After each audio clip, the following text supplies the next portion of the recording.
What's up, world? I am Thunder Thief, and this is episode 4 of the Happy Accidents podcast from my album Past Amore. This track is called Lemonwheel.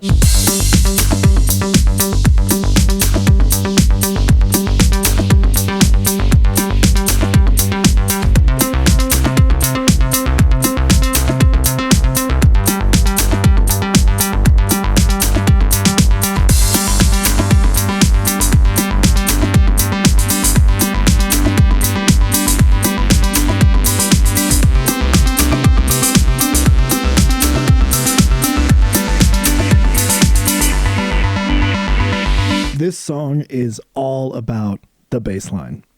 I started this song, and I remember I was just up in my studio and sketching around on something, and I knew immediately, I was like, I want to have a song that just has like this driving bass line and like 4-on-the-floor drum part, and something that can be interesting enough to carry all the way through. And the drums, it's at 118 BPM, which is one of the faster songs on my album, and the whole spirit of this song is like that first taste of sweetness after tasting sour for a long time. I think that's why I connected so much with calling it Lemonwheel, because it's supposed to be like decorative and a little sweet and a little sour at the beginning, but overall it makes the entire experience better.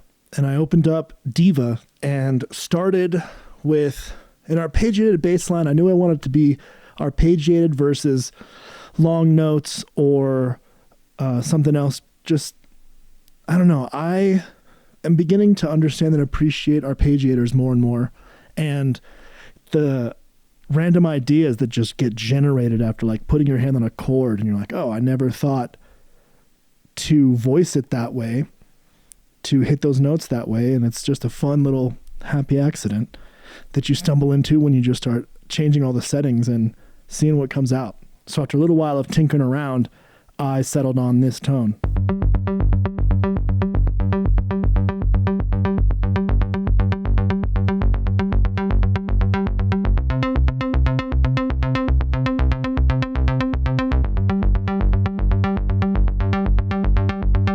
And that's just begging for a cool 4-on-the-floor drum beat to go behind it. So I sketched out this pretty quickly.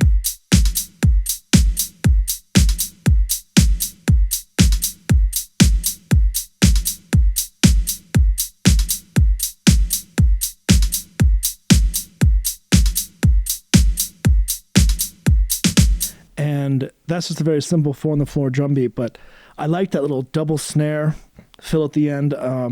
It felt like a very like indie dance thing to do. And then I found this crazy percussion loop that I started like chopping up and finding the right place to start. And it starts in this really weird timing for the loop, but I thought it sat so well against that drum beat. But here's just the loop.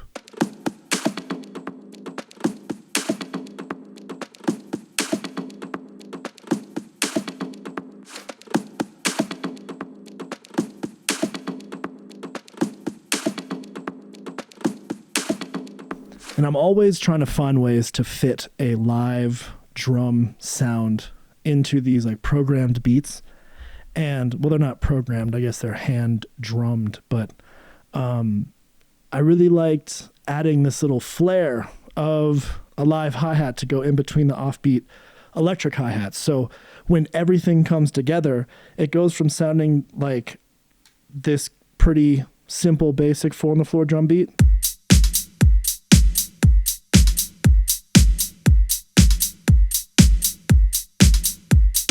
to this really complex and layered percussive backing section that with that percussion loop and the hi-hat loop, I think sounds really interesting.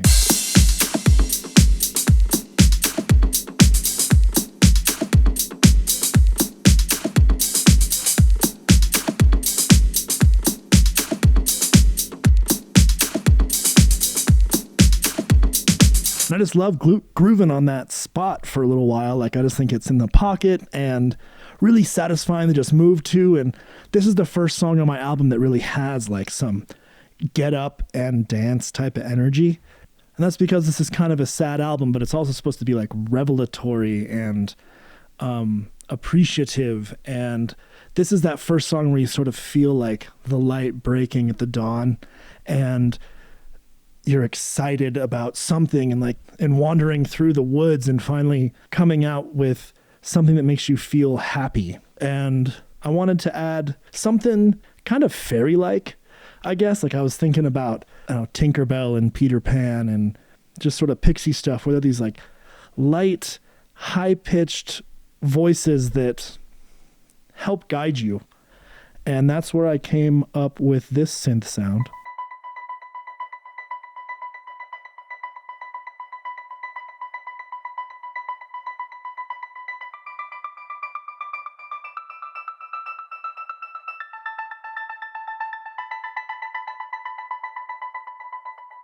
And that just has this like driving sort of 16th note groove to it. But I really like how it just sits lightly on top of that electric bass and just guides you through into the next section, which is like all about guitars.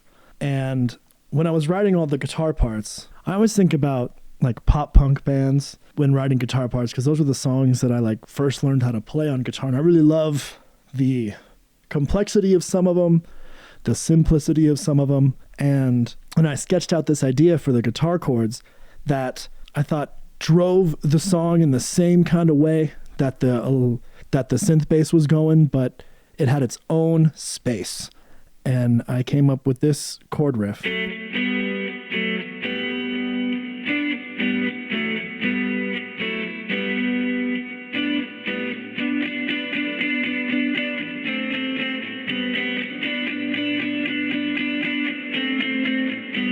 And that gets introduced by me just reversing the chords on top of the song. And I think it sort of swells into this really, like almost like a creature rising from the ocean. Like I look at all those whale videos of people going whale watching and seeing the bubbles circulate.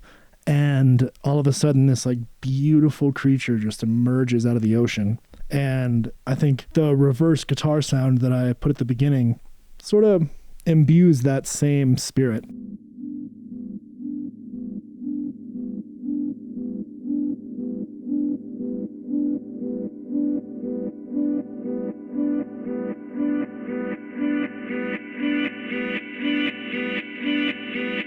Then after we get a progression through that, I added a guitar lead that still had that same, like, it's celebration time, man. Like trying to do something fun for the first time in a long time and having the confidence and the energy and the general excitement to actually go through with it, like takes so much.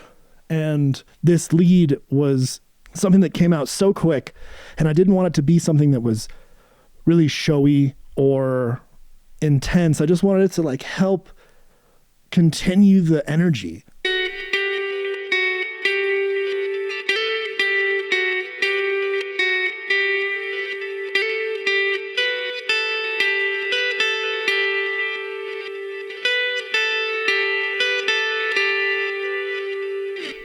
And I like that only happens in the middle of the song, and then everything just starts to sort of wind down. But the last part of the guitars is probably my favorite, because it's the sampled, reversed, sort of chopped up version of the guitars.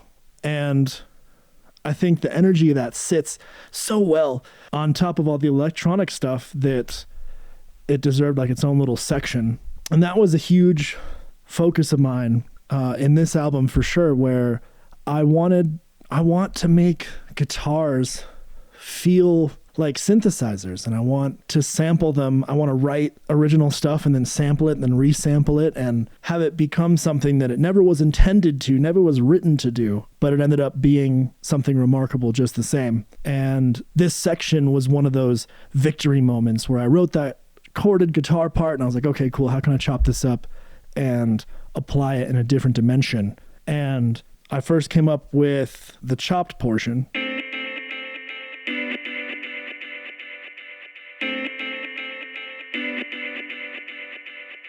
And that combined with this little reverse sample edit that I did, I thought together made it so cohesive and interesting.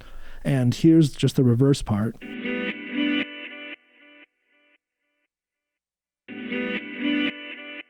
It's just got that weird ghostly underwater energy emerging, but when you put them together, I think they call and respond to each other really well.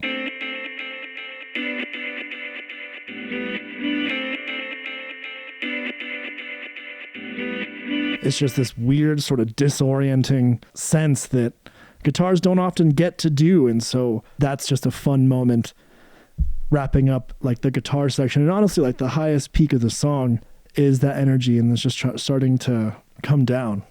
This is one of those songs that came together so quickly because everything that I was hearing was working out, and I ended up not really having to go back and do a bunch of re-editing or rearranging. This just felt like one of those really straightforward songs. It's like, we start, let's go, and we'll wind down with a calmer energy, but sort of like exercising, where you just build up and it gets harder and more energetic, and then you just start to wind down. And that's how the song ends, is it just becomes like an unraveling of all the loops and things that I've built up over it. And at the end, you just hear that percussion loop that throws off everything, but also keeps everything in this unique little pocket. So I hope you enjoy this. This is the 4th song on my album Past Amore. This one's called Lemonwheel.